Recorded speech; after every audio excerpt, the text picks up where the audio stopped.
In this video, it's a baby Citroen. It's the Citroen AX. So here we go, the Citroen AX. The Carver replaced the Visa and LNA as Citroen's new baby, slotting in between below BX and CX. So it was quite the family, although they were selling the 2CV still at the time the AX was in production. So this was launched in 1986, and yeah, I think design work began in 1983. Underpinnings owe a fair bit to Peugeot 205, as the previous Citroens owed to the 104, but this is a fair bit smaller than a 205, 3.5 meters long, 1.3 meters wide, I think, so a fairly squat car. It isn't narrow and skinny, but it is very, very, very tiny and lightweight. One thing I like is huge quarter lights. It must be one of the last car designs, new car designs that had quarter lights, and it reduces buffeting, means you can have the window open, you don't get your head blown off. I'm all for it, good stuff.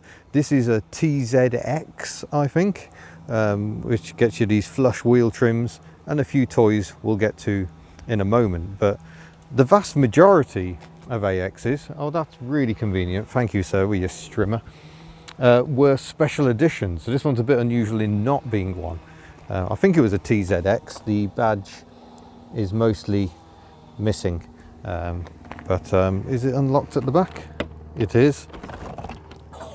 So the tailgate is definitely plastic, and the glass is structural, and you have to be very careful when closing these. If you pull down here, the boot lid tries to twist, but I don't know if you were aware, but glass is not particularly flexible.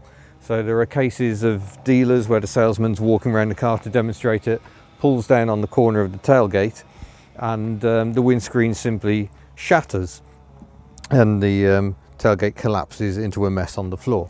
But look at the boot space. That's a good old lump of stuff in there. Got the jack just merrily floating around in here. What we got under the floor? Oh, it's a drop down, a bit of rust, let's not look. Drop down spare wheels in a carrier underneath, which means the carrier usually rusts up, and then when you actually need it, you can't release it. That's a really nice feature. So we'll shut the tailgate again, and perhaps we'll jump aboard. There's no door handle, you just got a little lift switch there. The 5-door did have door handles, the luxury. And if we come aboard, quite intrigued to see that the low battery light's on. There we go. I'd left that on the accessory position. Interesting. So yeah, very clear, concise dashboard ahead of us. The annoying Sony bleep for this stereo, but he's very nearly fitted to the dashboard. It's just kind of sitting there. Very simple heater controls. Yep. Full approval given. That's a nice sound. But yeah, the stereo is nice and high up. It would be tempting to put it down here, but that would get in the way. One of the most famous features of the AX are these door cubbies, perfectly designed to take a bottle of wine, rather. Water would probably also fit. We'll come and look at this one because the sun is less glaring. And you'll see we've got electric window switches down there. This is considerable poshness. Nice bit of trim on the doors there. We've got a manual choke, it's the 1.1 litre 60 brake horse. So yeah, manual choke to get us started, and then all will be well. The column stalks very, very PSA. This is a phase 2 AX, so it's had the improved interior. This dashboard doesn't rattle anywhere near as much, and column stalks very, very Peugeot of the time. So we've got a fog light there, heated rear window there. Otherwise, yeah, the toy count is pretty low, to be honest. Seats are available in various trims, some very, very colourful, but yeah, quite supportive actually, quite broad. So yeah, you don't have to be tiny to drive an AX. And yeah, this example has a tilting removable sunroof. Which is nice. And is that a rotate? Oh yes, there we go. So that's permanently on. That's with the doors, and that's off. Nice little rotating courtesy light. We've got sun visors with a mirror on the driver's side. Oh, hello, what a fine looking gentleman. Not. No airbag, no frills. It's all very, very basic stuff. I've got a glove box, and oh yeah, I reckon you could get a few more bottles of wine in there as well. Clever French.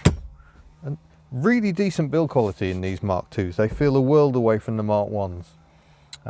But yeah, I feel a test coming on to get into the back. I'm going to have to unlock the door myself because the central locking is a little on the French side, and we'll go around and see if I can get into the rear of the car.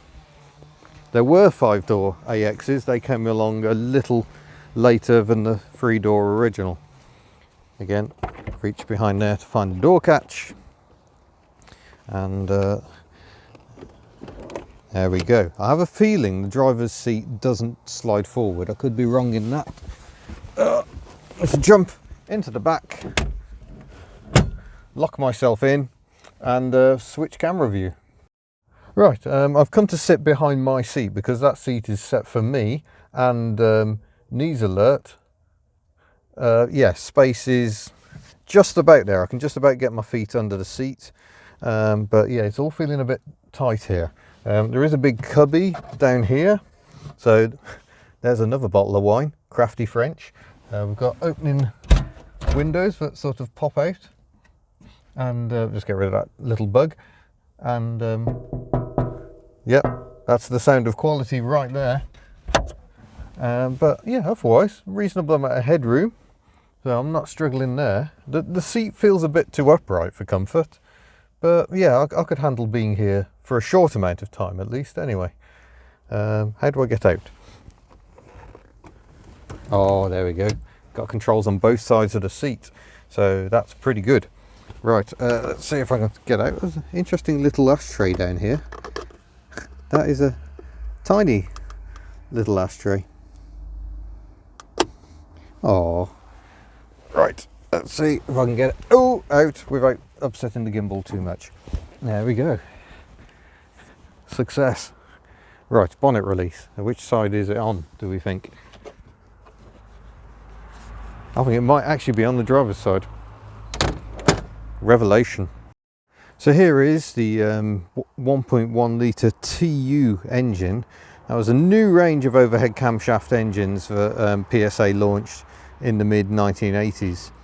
Went in Peugeot 205s to replace the old suitcase engines, and Citroen BXs also had them, Peugeot 306, 106, 106 being very closely related to this car.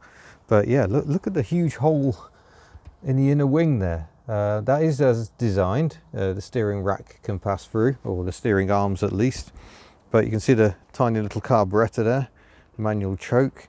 Fuel injection would be standardized obviously from about 93. This is about 92, because yeah, you need a choke, you need fuel injection for your catalytic converter.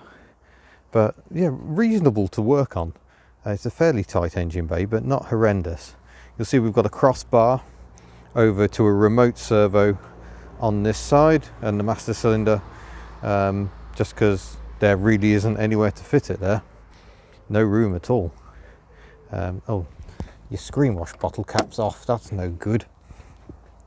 Right, I like how the clipper's gone missing for the bar, so I've got to try and thread that back in there to stop it rattling around when we're driving along. This may have to be declared as not a one-hand job. No, I've done it. There we go. Quality. Right, I think we might finally be able to go for a drive.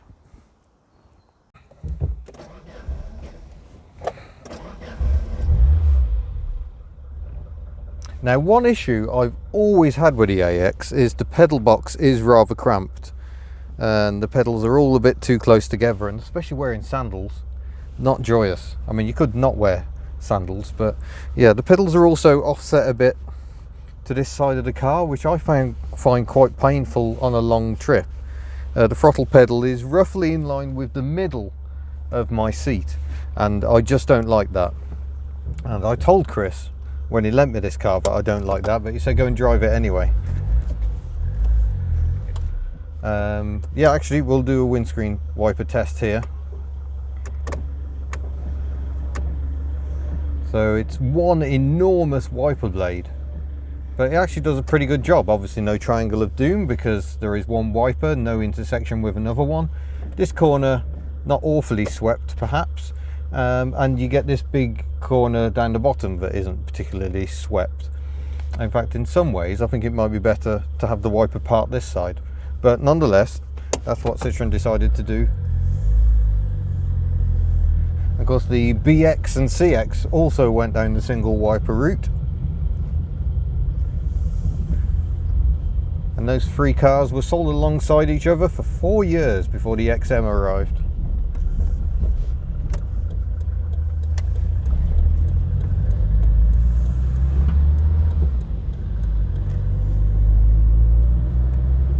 But yeah, certainly a pleasant little car to drive. It's quiet, it's fairly refined, the engines are quite punchy.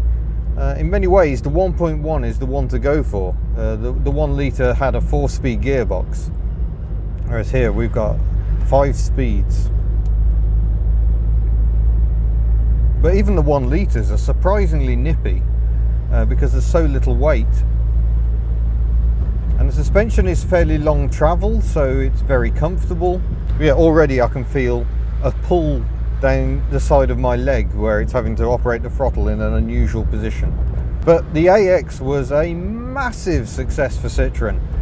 They sold 2.4 million of them in 12 years, which is many. So here we go, I've unleashed the full 60 brake horsepower. And they are little flying machines. The ratios are stacked quite close together, so I'm not sure you're necessarily getting the full benefit of a 5-speed gearbox. Oh, horse. Always slow down for horses. And return to Hoon mode. Oh, I've picked the busiest road on earth to drive along today, haven't I?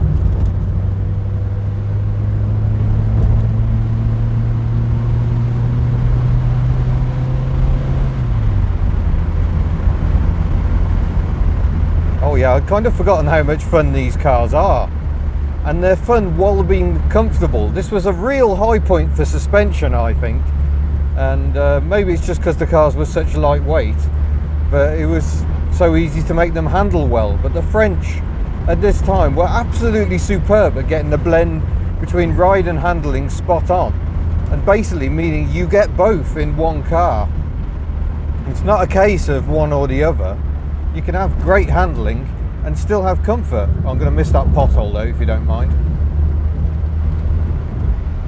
I mean, you kind of forget the steering isn't power assisted because the car is so light. Power assistance just isn't necessary.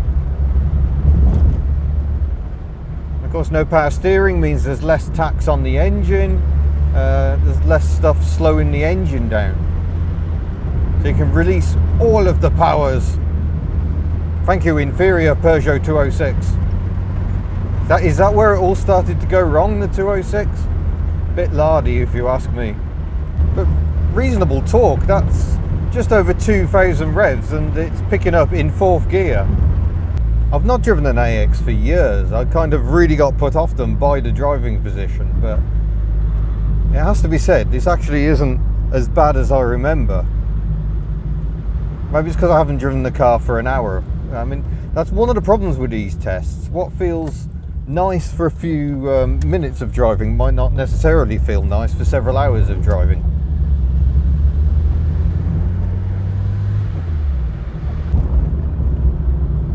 Does it roll really? Oh yeah, it rolls a fair bit really, but not alarmingly so. I would rather have a bit of body roll than a broken back. One interesting thing, I will point out, is that left-hand drive AXs had a different rear wiper arm to right-hand drive. We'll do a rear wiper test and I shall explain more at the time. I'm full of interesting facts like that. Women find it deeply, deeply attractive. May not be true.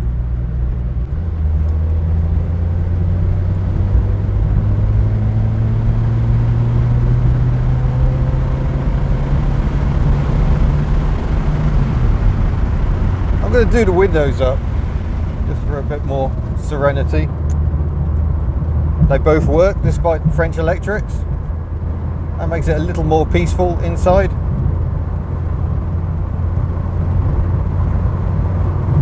Yeah, at 60 we're doing 2,800 RPM. So it'll actually give a reasonable account for itself on a motorway as well. Nowhere at all for my clutch foot to go. I move it to the left of the pedal and it just hits the center console. Let's test the brakes. Oh yeah, they're quite good despite that cross brace. I didn't even know they had that, so that's an education for me as well.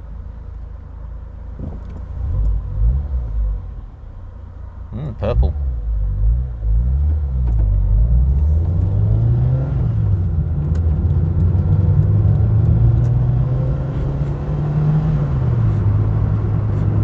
This is an absolute hoot.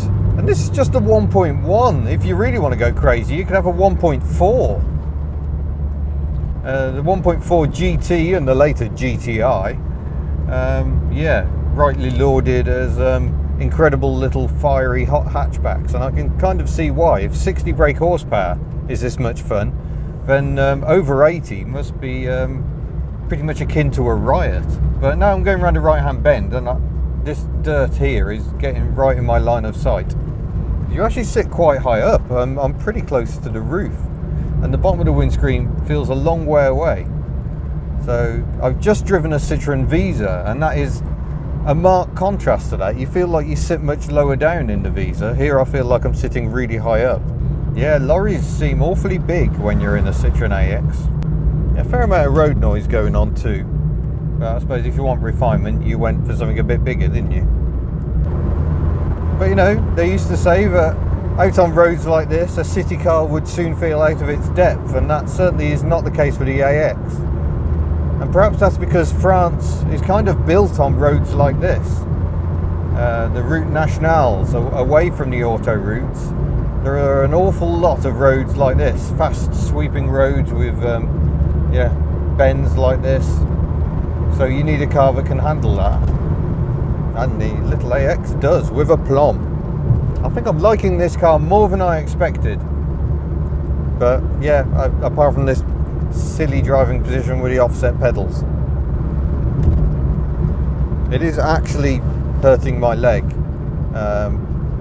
Is that the sound of violins I can hear? Because woe is me. The pain, the pain. Rear wiper testing.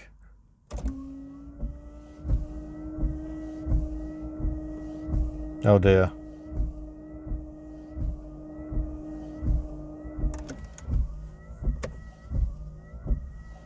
Apparently,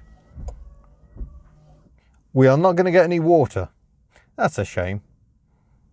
But yes, the Continental ones had a bent arm, so the arm went across the window at this point, just to clear that little corner a bit better. So there you go, there's a fun fact. So there we go, that was the Citroen AX. I think I ended up liking that car much more than I expected. I'd kind of forgotten just what an absolute riot they are to drive. Huge fun, so chuckable and so willing. Yeah, lightweight. Colin Chapman was right, it's what you really, really need in a fun car. So yeah, that was the Citroen AX. Thank you very much for watching. Don't forget to subscribe before you go. Don't forget you can go to the Hubnut store and buy lots of goodies, t-shirts, mugs, stickers, etc. Beanie hats. Winter is coming. And I shall say, yeah, thank you very much. See you in a future video. Farewell.